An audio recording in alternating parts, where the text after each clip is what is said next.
Good morning. I hope my volume and sound is working fine. Thank you very much for joining me today, the 25th of April 2021.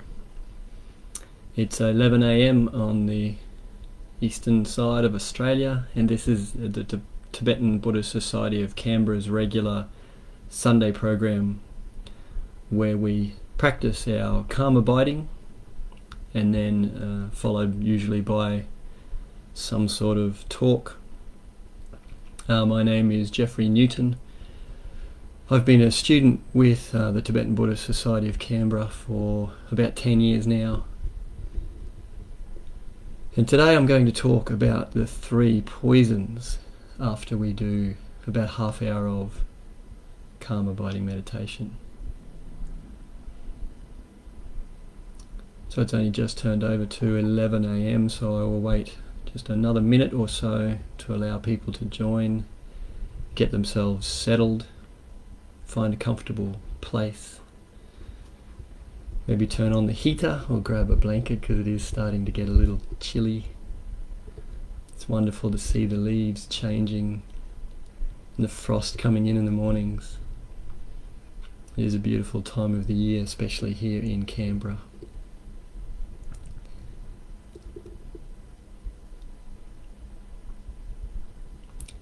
So we'll start with the taking of refuge, and I will say the refuge 3 times. I'll ask you to follow along with me and join in if you know it. And then we'll go straight into some calm abiding meditation. The same usual 3 sections that we do nearly every Sunday. Start with a body scan and then move our focus to our breath. 4 qualified rounds of breathing and super qualified rounds of breathing. And then I will, after about half an hour, I'll draw the meditation to a conclusion and we'll have a bit of a talk about the 3 poisons. You are more than welcome to send me questions in the comment section of Facebook, or just sit and relax. So it is just past 11. And I think everybody who's going to join us has done so. So let's start. In the Buddha, Dharma and Sangha, I take refuge till enlightenment. By virtue of giving and the like, I shall reach Buddhahood to aid all beings. In the Buddha, Dharma and Sangha, I take refuge till enlightenment. By virtue of giving and the like, I shall reach Buddhahood to aid all beings. In the Buddha, Dharma and Sangha, I take refuge till enlightenment. By virtue of giving and the like, I shall reach Buddhahood to aid all beings.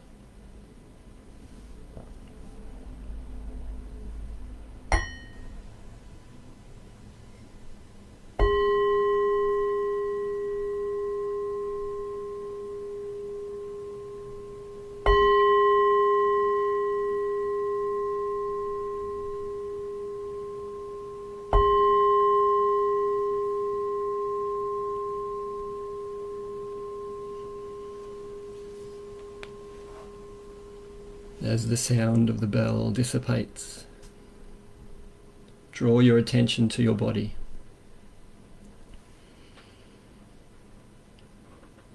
Focusing firstly on your breath, just for a few deep breaths. Fill your lungs and your blood with nurturing oxygen and settle into your position, either on a chair or on a cushion.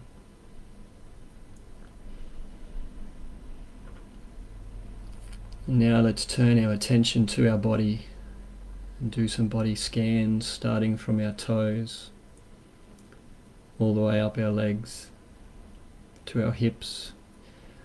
Not only checking our posture, adjusting our posture on this first scan, but also giving thanks for our legs. Keep scanning around our hips and up our spine, checking our spine and our back is nice and straight. You might want to rock forward and back, left and right, just a little, just subtly, to find that nice balance point. Get yourself settled in for this meditation session. You don't want to be leaning too far forward, therefore putting pressure on your back, or leaning too far back and putting pressure on your stomach muscles. If you are in a seat, I suggest you sit forward off the back of the seat.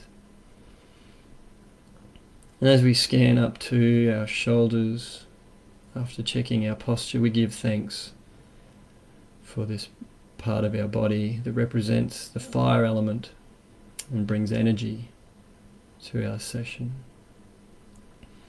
Now scanning down our arms, checking our posture again, relaxing our shoulders, relaxing our arms, scanning all the way down to our hands. Right hand is resting in the palm of our left with the palms facing upwards and our thumbs gently touching. You may need to adjust your hands in and out a little so that you get just the right amount of pressure on your thumb tips. And that is resting comfortably in our lap, just below our navel. As we scan back up our arms now, again checking posture, we give thanks for our arms and our hands that represent the water element and brings balance to our practice. And as we scan up the back of our neck, up the back of our head to our crown, we might imagine a small piece of string pulling our crown uppermost, which tucks our chin in just a little and aligns our head and our neck and our spine. As we keep scanning over the top of our head and down our forehead, you might just relax your forehead, relax your eyes. If you have been able to master meditating with your eyes half open, then we have a soft gaze falling about 1 meter or so in front of us. Not focusing on any particular thing, just softly falling where it naturally falls in line with our head. If this is a bit difficult for you, then by all means close your eyes. We keep scanning down our nose to our mouth, where our lips are in a small and subtle smile, what I call the Mona Lisa smile. And our tongue is on the roof of our mouth just behind our top teeth. And our chin tucked in just slightly. And as we scan back over our head, up our mouth, nose, eyes, forehead, crown, we give thanks for this that represents the air element and will bring wisdom to our practice. Scanning down the back of our neck, down our shoulders, check posture and relax again. Scanning down to our hands, checking posture, scanning back up to our shoulders, down the back of our spine, and once again quickly checking posture. Not too tight, not too lackadaisical.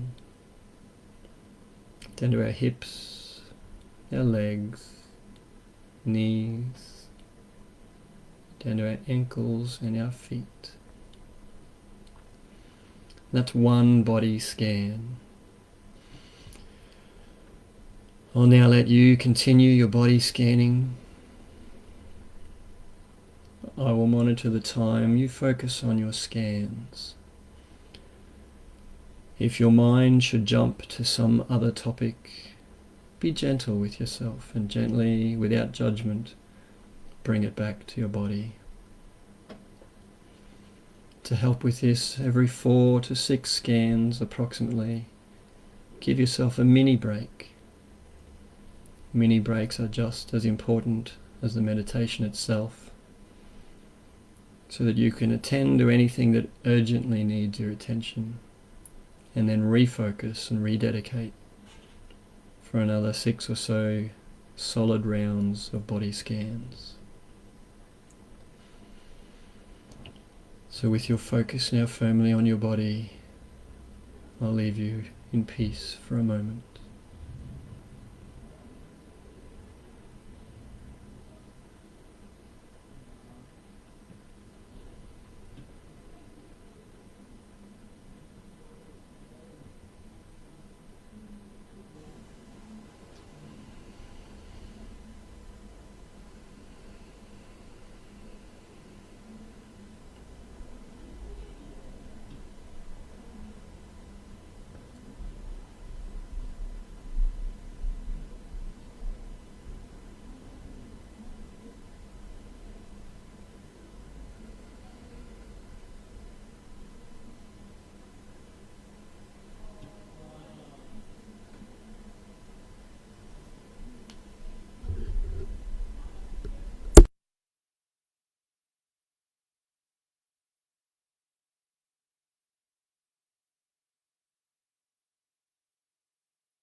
take yourself a little mini break right there and attend to any urgent matters. A pain in your knee possibly. Take a sip of water. And as I said, these are just important as the meditation itself, because it allows you to rededicate and refocus with a new amount of energy to another round of meditation. If you try to push through a pain, then maybe the entire meditation session isn't as useful as just taking a 30-second mini break, shifting posture slightly, so you can then rededicate and have a quality meditation session for another 10 minutes or so. So with that break now, we will change our focus to our breathing. We'll do the qualified rounds of breath, where we visualize our breath entering and exiting our body. And on that breath, we visualize a brilliant white light coming into our body as we breathe in, filling our lungs with this brilliantly beautiful white light, very, very bright, almost blinding, and yet it's still easy to look at and soothing to see. And as that white light fills our lungs and we reach the top of the inhalation, it spreads instantly to all corners of our body and changes to red. And then as we start the exhalation, we visualize a dark blue light coming from our lungs and exiting our body through our nostrils on that exhalation and disappearing into the universe, drifting off with the breeze or out through the window. And on the next inhalation, a brilliant white light. At the top of the inhalation, at the calm abiding pause, transforms to all parts of our body, a brilliant red, and fades again as we start the exhalation and we visualize a dark blue exiting our body. Now in this next round, place on that white light a positive energy, whatever you wished, whatever you need at this moment in time, be it love, compassion, understanding, support, whatever you want to label it and whatever you need, place that on that white light and breathe that into your body. The universe is willingly giving it to you. And as you reach the top of your inhalation, that positive energy along with the red light disperses to all cells of your body and enters every cell, nourishing all parts of you. And now on the exhalation, on that dark blue, place on that a negative energy that you no longer need, that you wish to get rid of. And watch it leave your body with that dark light. That negative energy might be sadness, loneliness, regret, whatever it is that you no longer need and no longer wish to carry. Just let it go and watch it disappear off into the universe, knowing that the universe will take it very willingly.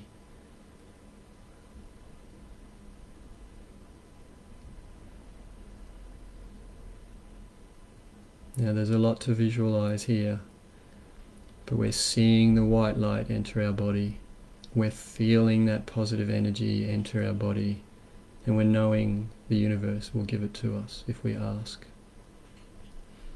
At the top of the inhalation, we're seeing that red light, we're feeling that positive energy enter every cell of our body, and we're knowing that this practice works. On the exhalation, We're seeing the dark light leave our body. We're feeling the burden lifting from our shoulders as that negative energy leaves us. And we know that the universe is more than willing to take this negative energy from us. So I'll leave you with this practice for a few moments, and as you breathe, see, feel, and know each stage.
Try to let your breathing happen naturally. Let your body breathe as it has for years. All you're doing is placing upon your breath the beautiful light and that energy.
Don't forget your posture.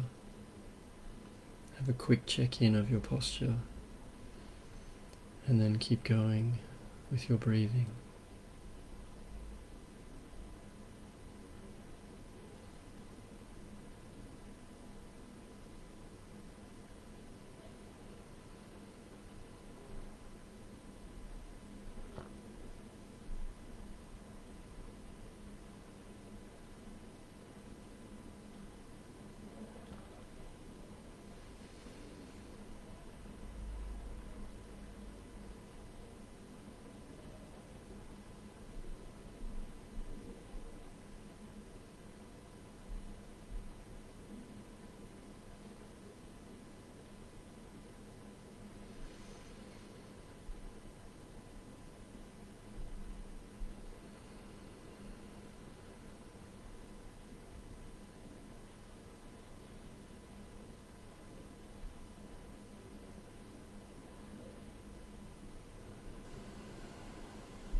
Take yourself a mini break here and attend to any urgent matters that need your attention.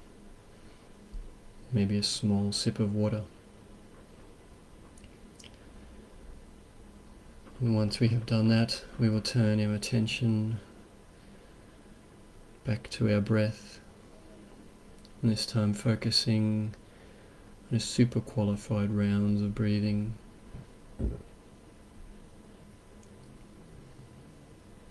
Where we visualize the beginning of the inhalation, the middle and the end, the transference from the inhalation to the pause, the calm abiding, beginning, middle, end, the change to the exhalation as we breathe out in the beginning, middle and the end. There may be a second pause at the bottom of the exhalation, or you may go straight into the next inhalation. And the main point of this exercise is to breathe and observe. Let your body breathe on its own without interfering. And you're observing the length, the duration, the speed, the intensity of all those different components. You may want to focus on your nostrils, or the place just below your nostrils and above your top lip. You may want to focus on your lungs themselves. Visualize your lungs growing and shrinking as you observe the beginning, the tapered beginning of the inhalation, growing to a fuller, faster, rounded middle, changing to the end, and the tapering off and the eventual stopping of the inhalation, which leads directly into the beginning of the pause,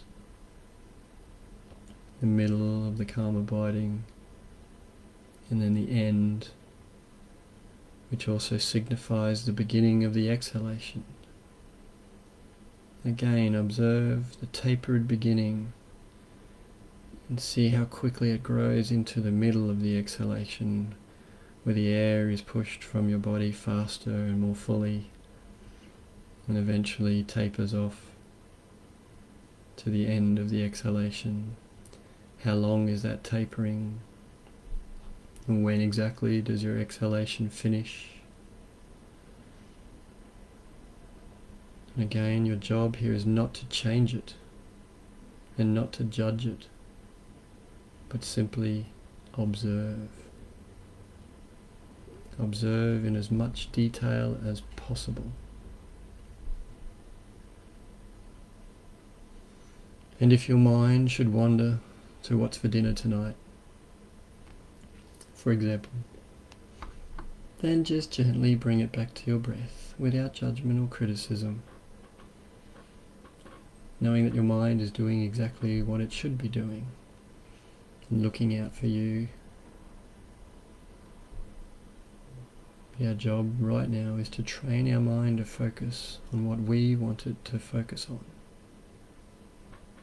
And that's our breath and the component parts. So now I will leave you for a few moments to focus on those individual parts and observe their quality, their characteristics.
Just quickly check in with your posture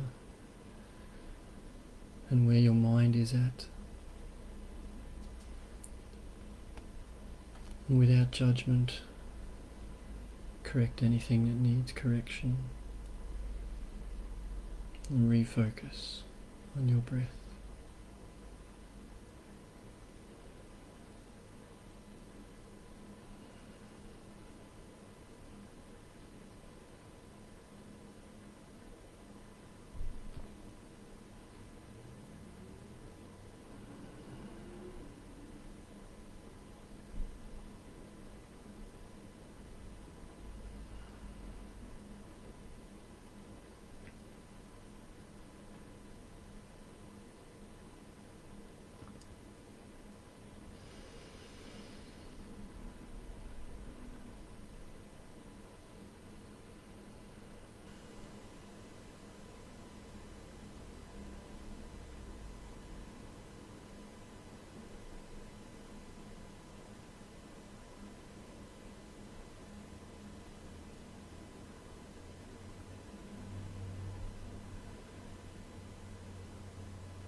And when you're ready, you can open your eyes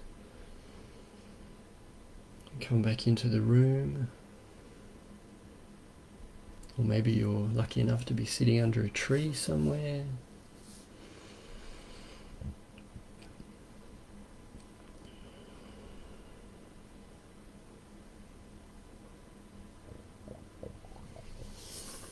And there's some small prayers we do to request teachings.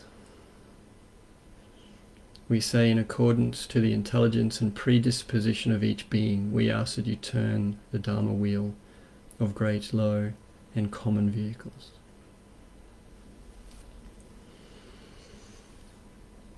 And with that, I will turn to today's talk, which is the 3 poisons. Now, you may have seen in the Facebook post about today's talk that there was a picture of the Wheel of Life. And the Wheel of Life is a Tibetan Buddhist depiction of cosmology and how things are, but it's not unique to Tibetan Buddhism. Most traditions will agree that the 3 poisons are the root of unwholesomeness. They're the 3 things that could be said to be evil, if you like, or negative mental state. The Buddhism doesn't really have the concept of evil, but to use a common sort of English word people may understand. So the 3 poisons themselves are greed, which in the Wheel of Life is represented by the cockerel, the rooster. The second one is hate, which is represented by the snake. Sometimes it could be called anger or aversion. And then the third one there is ignorance, and that's represented right in the very core center of the Wheel of Life by the pig. Now, this ignorance in particular isn't just a simple ignorance of everything. It's the ignorance of the ultimate reality, which is a whole bunch of lots of talks and lots of things. It's a huge concept, really, the understanding ultimate reality. So in Sanskrit and Pali, the 3 poisons are called akusala mula. Now, akusala is translated sometimes into evil, but more accurately it's probably translated into unskillful. And mula is translated into root. So it's the root cause, or these three poisons are the root cause of our unskillful behavior. So we can see that if we focus on these three poisons, these three root causes of our unskillful behavior, and we are able to reduce them or even overcome them, then it will affect all of our life. All elements of our life and our ability to have skillful behavior will be affected by just focusing on these three things. Obviously it's a lot harder to do than I've just said, but that's the idea. So these three poisons are the root from which all unskillful behavior springs. The three poisons affect our skillful application of the Eightfold Noble Path, and therefore should be a priority for us to minimize. So it's understood in Buddhism that as long as our thoughts, words and actions are conditioned by these three poisons, so as long as we continue to want something, crave for something through greed, as long as we have hatred towards something, or anger or aversion, and we don't want this to happen, or we don't want this person around us, and as long as we don't understand ultimate reality, then I think we can see that how this would affect us to behave, speak and think in unskillful ways. And these three poisons also generate harmful karma, even if we don't act on them. Maybe even if they're still in our body and we still have hatred, but we've progressed along the path enough that we don't act on them, then they're still causing us harmful karma. So we need to try and live a moral life. This doesn't just require following the precepts, but also trying to get rid of these poisons as much as possible. Now, ignorance is sort of seen to be a bigger poison than the other two, because it's because of our ignorance that we have hatred and greed. So if we were able to clearly comprehend our ultimate reality and how all things are according to the Buddhist way of understanding, then our hatred and our greed would naturally diminish. So again, if you want to focus just on one thing, then your ignorance, removing your ignorance of ultimate reality, would be the thing that you could spend your entire life focusing on and give you immense benefit. So just looking at one at a time now, let's start with greed. It's represented on the wheel of life by the cockerel or the rooster. And it sort of refers to the desire or attraction for something we think will gratify us, will bring us satisfaction. It somehow will make us better or greater. So it might be a position, a job. It might be a physical thing like a car, a flash sports car maybe. It might be lots of friends, lots of likes on Facebook. So anything really, whether it be a physical thing or a position or just an idea. If we're greeding, if we're sort of lusting for that particular thing because we think it will bring satisfaction to us, then we're going to be in for a bit of trouble, because I think most of us understand that satisfaction doesn't come from outside. Our contentedness with life, our happiness, our satisfaction, whatever sort of term you want to call it, comes from inside us, and we've got it right now.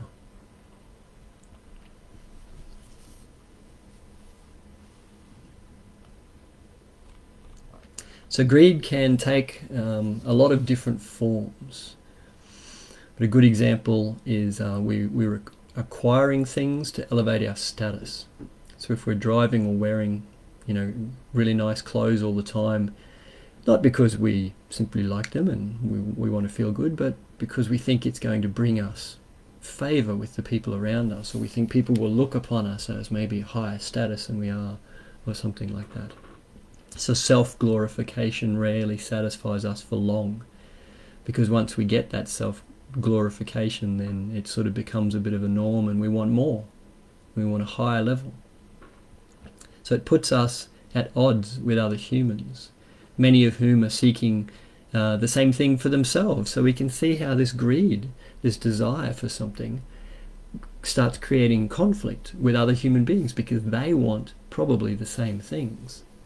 And we've got to do one better than our neighbour. So if we get a flash car and then they get a flash car, then somehow we think, well, my flash car isn't as great as it was because now other people have the same car.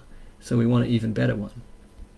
So we're trying to always kind of one up our neighbours and the people we hang around in this understanding of greed.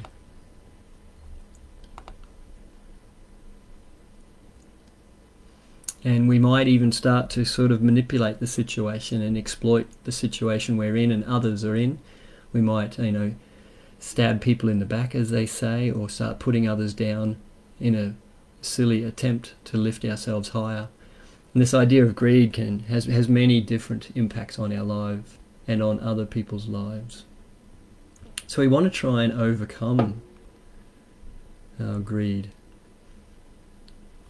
And the way we overcome greed is through generosity, giving where we can, and maybe beyond where we can.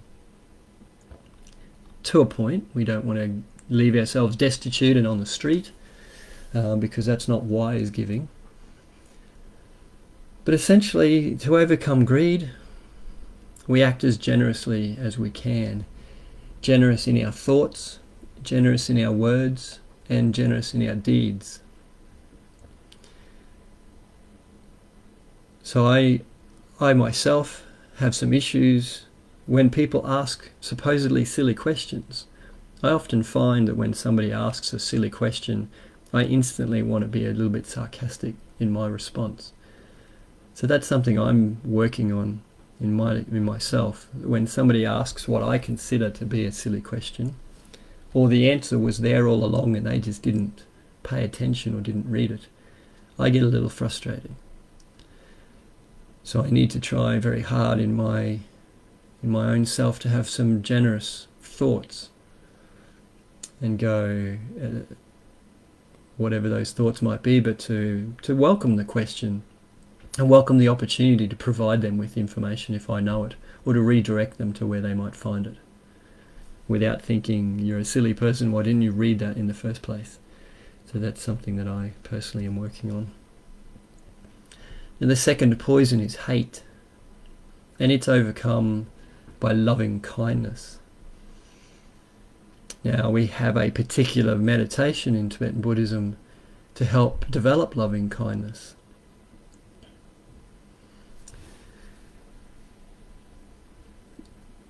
So we can also use the term sort of anger or aversion to think about hatred. So hate arises from ignorance. As I said, ignorance is sort of the number one of these poisons.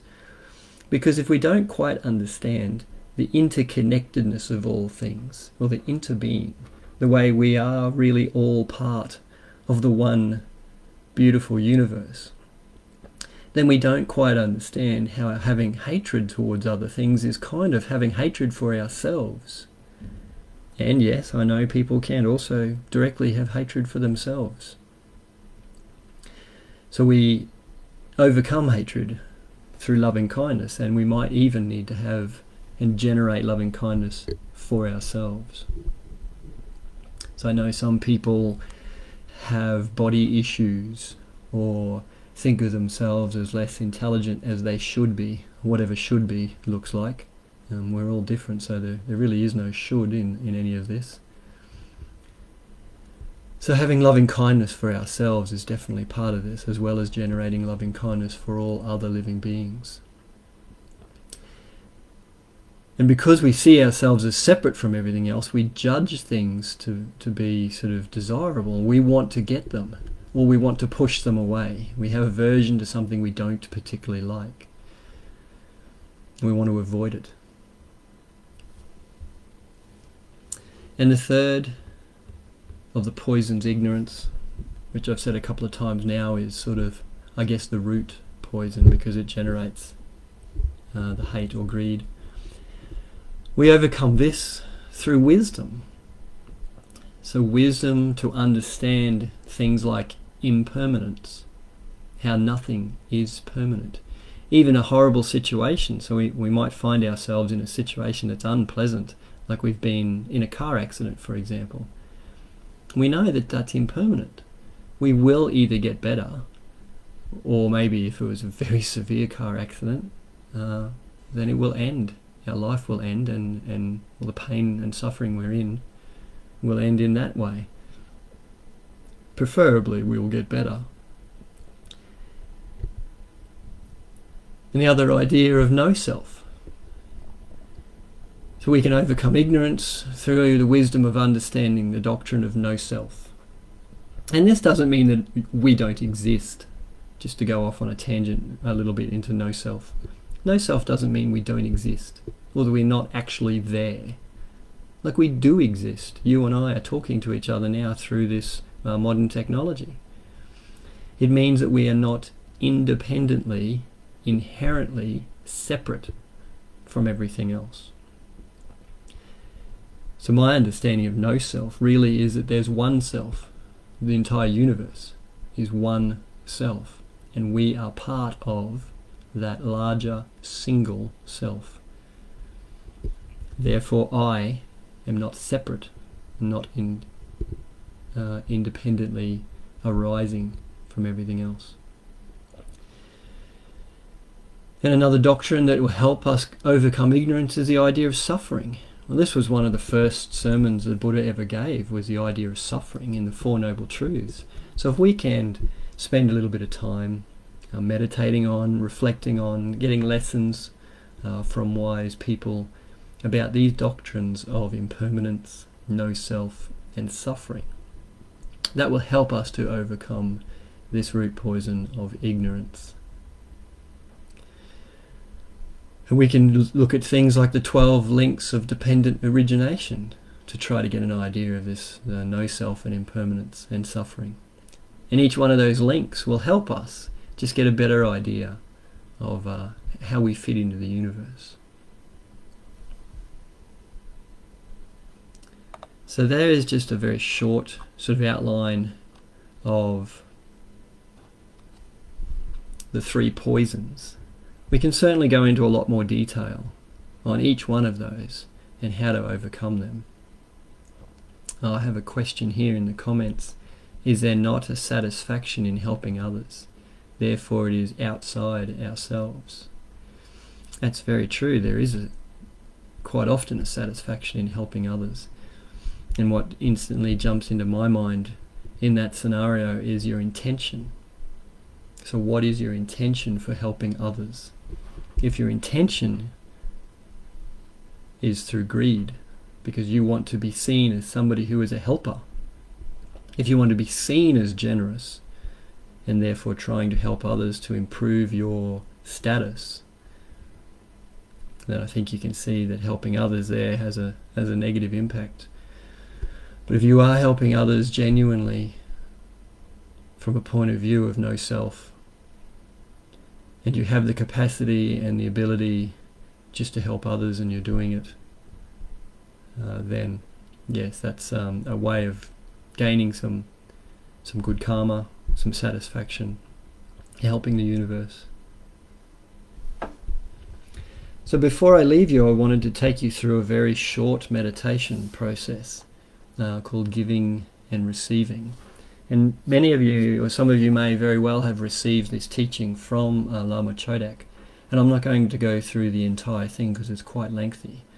But I do a condensed version which I find to be extremely helpful and can be done in just a few moments. And it helps overcome all three of these poisons because we're being generous, we're linking ourselves with others in the universe, so we're sort of overcoming that separate, independent self idea that is a wrong view. And it's a bit of generosity. Helps build loving kindness as well. So the idea of giving and receiving. And if you want to sit and sort of meditate with me as I talk you through this, or if you just want to listen with more of an intellectual approach, then that's fine too. But generally, after we have done a 10-20 minutes or so of calm abiding, and we find ourselves in a very relaxed state of being with a bit of connection with the universe, then we may picture in front of us somebody we know who is suffering. We may even picture ourselves sitting in front of us. Or we may picture everybody. We may visualize the entire universe sitting in front of us, all sentient beings.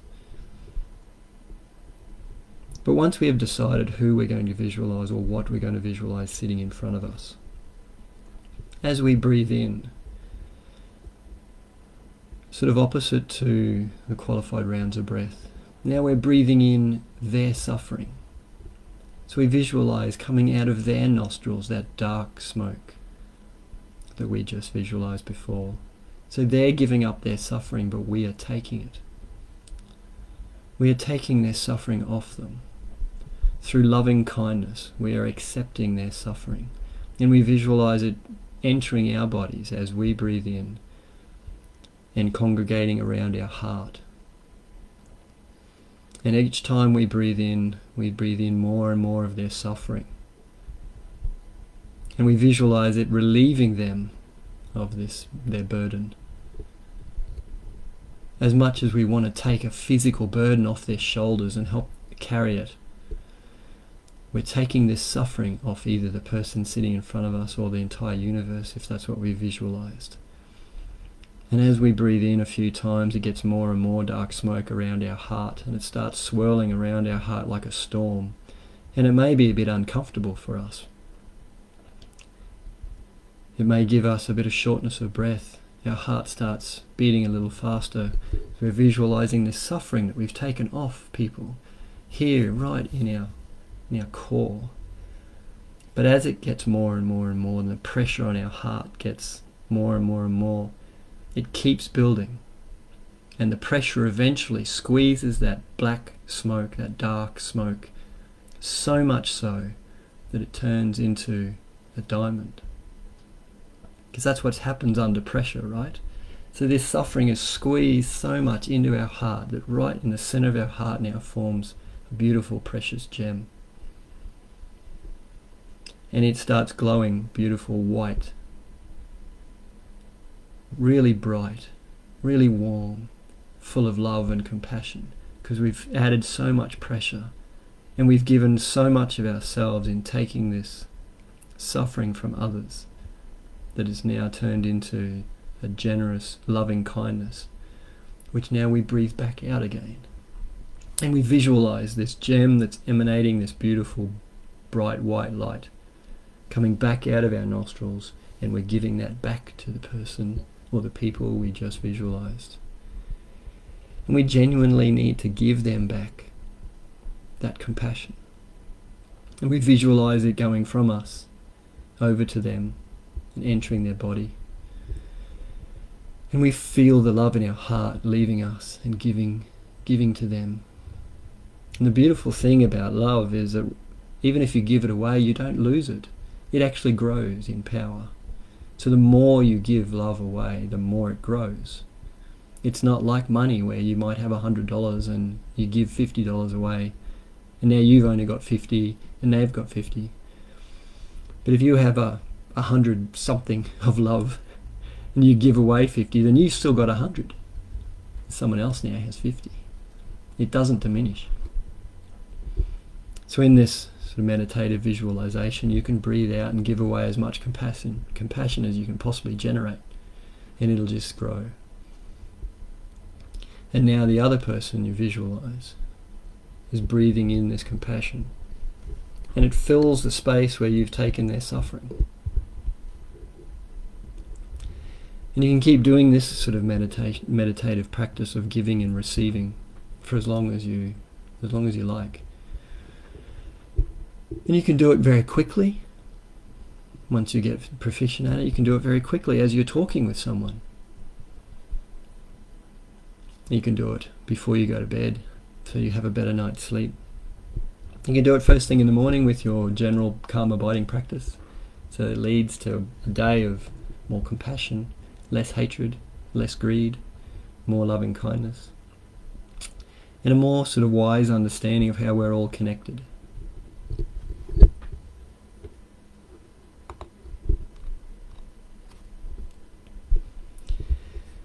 So that basically concludes my talk. Relatively short today, but I didn't want to burden you with lots of details and jargon and doctrine about these ideas. I think the idea of the three poisons is relatively straightforward, because anger, hate, greed, and ignorance is something that, certainly I have a little bit of experience with. So I can relate to these ideas in my life, and I'm trying every day just to be a tiny little bit better. So thank you very much for listening. Thank you for joining me today. And before I leave, I will dedicate the merit of my time here for the benefit of all beings. So please join with me if you would like, when I genuinely say that by this merit, may we overcome the defilements and gain omniscience. May I liberate all beings from the ocean of birth, old age, sickness and death. Hearing the Mahayana teachings, whatever merit I have acquired, may all beings become stainless vessels to hold the Mahayana teachings. Courageous Manjushri knew all things, and Samantabhadra did likewise. Following all of their examples, I shall dedicate all these merits. May the excellent bodhicitta take birth where it has not yet done so, and where it has been born, may it increase freely without degeneration. So thank you very much. Have a wonderful day, and go well.